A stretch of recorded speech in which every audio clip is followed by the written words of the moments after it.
स्वर्ग की अप्सराओं का सौंदर्य और उनकी मादकता इंद्रलोक के सभी देवताओं को अपने मोहपाश में बांधे रखती थी। कमनीय काया वाली इन अप्सराओं की मदद से इंद्रलोक के स्वामी इंद्र देवता बड़े बड़े ऋषि मुनियों के घोर तप को भंग किया करते थे। लेकिन पुराणों में कुछ ऐसी भी कथाएं मिलती हैं जिनमें ये बताया गया है कि कई बार ऐसा भी हुआ है। स्वर्ग की अप्सराओं का हृदय धरती के योग्य पुरुषों पर आ गया। जब जब ऐसा हुआ तो क्या हुआ, आइए जाने पुराणों की वो रोचक कथाएं जिनमें अप्सराओं का हृदय धरती के पुरुषों को देखकर डोल गया। मेनका और विश्वामित्र की प्रेम कथा। जब विश्वामित्र एक नए संसार की रचना करने के लिए कठोर तप कर रहे थे, तो इंद्र देवता ने उनका ध्यान भंग करने के लिए स्वर्ग की सबसे सुंदर अप्सरा मेनका को धरती पर भेजा। पहले तो मेनका को अपने उद्देश्य में सफलता नहीं मिली, फिर काफी प्रयास के बाद मेनका को विश्वामित्र की तपस्या भंग करने में सफलता मिली। विश्वामित्र भी मेनका की ओर आकर्षित हो गए।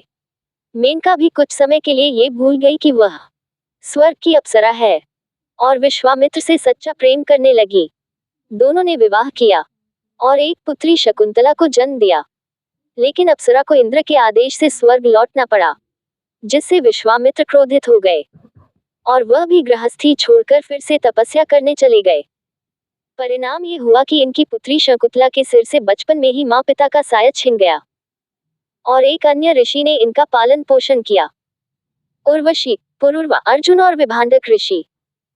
एक बार इंद्रलोक में नारद मुनि राजा पुरुरवा के रूप, बुद्धि और युद्ध कौशल की प्रशंसा कर रहे थे। उर्वशी भी वहां मौजूद थी। मृत्युलोक के राजा की इतनी प्रशंसा सुनकर उर्वशी का दिल भी उन पर आ गया। धरती पर आकर जब उन्होंने पुरुरवा को देखा तो मंत्रमुग्ध हो गई और पुरु भी उनके अपार सौंदर्य में खो गए। इतना ही नहीं, एक बार इंद्र की सभा में मौजूद अर्जुन पर भी उर्वशी का दिल आ गया था। मगर अर्जुन ने कहा, हे देवी, हमारे पूर्वज ने आपसे विवाह करके हमारे वंश का गौरव बढ़ाया है, इस नाते आप हमारी माता हुई। अर्जुन की यह बातें सुनकर क्रोध से आग बबूला। उर्वशी ने अर्जुन को 1 वर्ष तक नपुंसक होने का शाप दिया।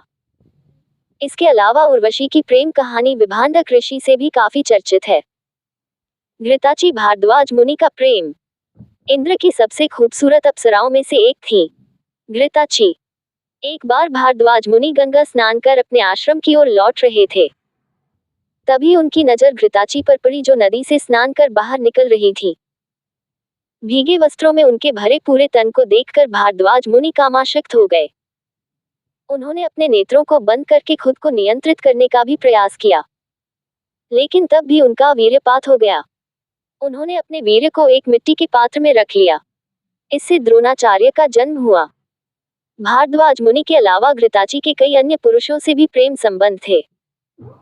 घृताची की खूबसूरत काया को निहारने मात्र से वेदव्यास ऋषि कामाशक्त हो गए थे, जिसके चलते शुकदेव उत्पन्न हुए। रंभा और शेषरायन के बीच ऐसे हुआ प्रेमाकर्षण। एक बार भगवान शिव के वरदान के प्रभाव से ऋषि शेषरायन रूपवान हो गए थे। एक दिन ऋषि मार्ग से गुजर रहे थे, तो रास्ते में जल क्रीड़ा कर रही सुंदर कन्या पर इनकी दृष्टि गई। ये कन्या रंभा अप्सरा थी।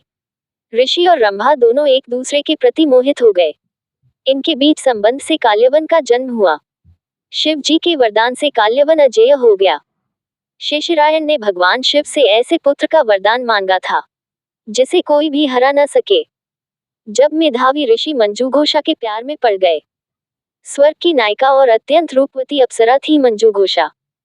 भगवान शिव से बदले की भावना से कामदेव ने शिव भक्त मेधावी ऋषि को मोहित कर दिया और अप्सरा को भी ऋषि के प्रति आकर्षित कर दिया। अप्सरा ने अपनी वीणा को भूमि पर रख दिया और ऋषि से प्रेम करने लगी। दोनों ने एक दूसरे के प्रेम में 57 साल साथ में गुजार दिए। अप्सरा ने जैसे ही स्वर्गलोक वापस जाने की बात की, ऋषि ने उन्हें पिशाचिनी बनने का शाप दे दिया।